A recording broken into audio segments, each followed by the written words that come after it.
கிறிஸ்துவுக்குள் பிரியமானவர்களுக்கு ஆண்டவராக இயேசு கிறிஸ்துவுடைய இனிய நாமத்தினாலே வாழ்த்துக்கள். இந்த காலை வேளையிலே உங்களுக்கு நம்பிக்கை தரக்கூடிய, உங்களுடைய வாழ்க்கையிலே வெளிச்சம் வீசக்கூடிய ஒரு ஆசீர்வாதமான வார்த்தையை உங்களுக்கு கொடுக்கும்படியாக விரும்புகிறேன். இந்த நாளின் தியானத்திற்காக நாம் எடுத்துக்கொண்ட வேத பகுதி சங்கீதங்களுடைய புஸ்தகம் 18வது சங்கீதம் 28வது வசனம். தேவரீர் என் விளக்கை ஏற்றுவீர், என் தேவனாகிய கர்த்தர் என் இருளை வெளிச்சமாக்குவார்.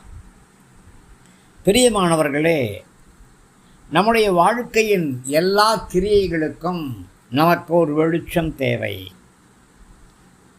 ஆதி நாட்களில் சொல்லுவாங்க, வீட்டுக்கு விளக்கேற்றுவதற்கு ஒரு பெண் வேண்டும் அப்படின்னு சொல்லுவாங்க. திருமணத்தின் நிமித்தமாக சொல்லக்கூடிய ஒரு வார்த்தை இது.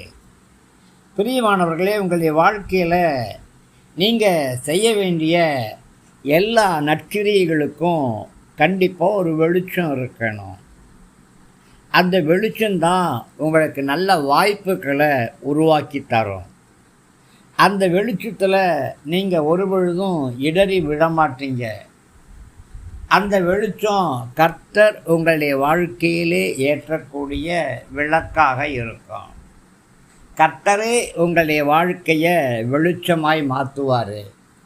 இருளான வாழ்க்கையெல்லாம் ஒளியாக மாறிப்போகும் அப்படின்னு ஒரு தாசன் பாடினார்.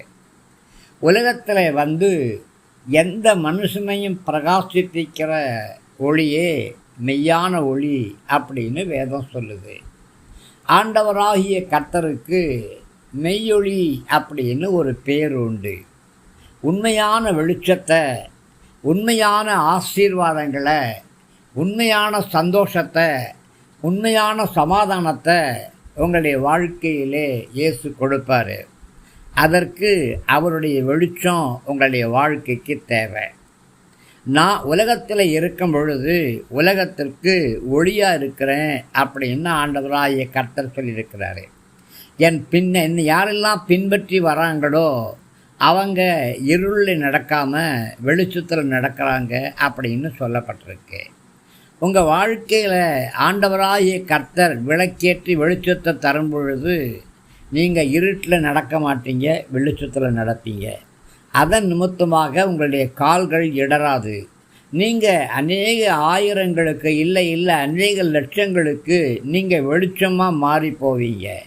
எப்படி ஒரு தீபம் அநேக தீபங்களை பற்ற வைக்கிறதோ அந்த மாதிரி கர்த்தர் உங்கள்